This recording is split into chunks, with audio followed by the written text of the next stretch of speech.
5-6 saniyədən sonra güppult səsi gəldi. Tez qaçdıqca da gördük ki, elə təzyiq ilə qalxmışdı. Evdən limon zad verdilər, yaxşılaşmışdı biraz. Nəticədə sonra ki, bir siqaret çəkim, işıqda vurum, düşürəm, mən bir çay sözün gəlirim. Onda güppultun eşitə çıxdıq tez sonra gördük ki, çıxıb yazıq vuranmayıb işıq. Elə pilləkəndən başı yəni zədəli ala düşüb aşağı. Göyçayda ailə faciəsi yaşanıb.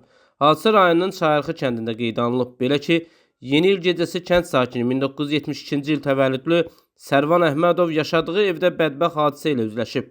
Yaxınların bildirdiyinə görə mərhum özünü narahat hiss edib, qan təzyiqinin yüksəldiyini deyib. Bu zaman evdə işıq lampasını düzəltmək üçün ikinci mərtəbəyə qalxarkən mühafizətini itirib. Hadisə anında ailə üzvləri güclü səs eşidiblər.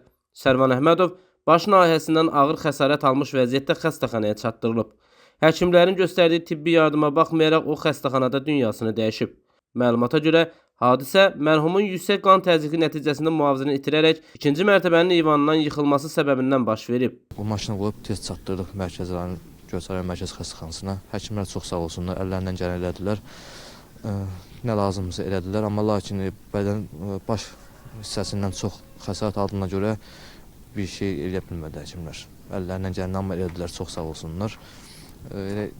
1 yanvarda saat 9 radələrində dünyasını dəyişdi. Yəni bədən xəsarəti çox idi. Yəni mümkün olmadı. Neçə yaşı var? 53 yaşı var idi. Bu ayın 22-si də yaş tamamladı. Özü də Qarabağ iştirakçısıdır. Qarabağ 50-dir. Bütün döyüşlərdə iştirak 6 il müharibədə olub. Sərvan Əhmədov Qarabağ 50 idi. 6 il Qarabağda döyüşüb. Ordenləri var. Bütün sənədləri qaydasındadır. Döyüşçü olub. Bütün döyüşlərdə iştirak edib. Yanvar ayının 22-si isə ad günü olacaqdı. Qismət olmadı. Sərvan Əhmədovun təzyiqi var idi. Bəli, amma ciddi başqa bir problemi yox idi. Bütün ev, həyət işlərini öz görürdü. Fəhlə gətirməzdi deyə yaxınları bildirib. Nizami Rəsulov, Aqil Əsədov xüsusi olaraq Dinastiv üçün.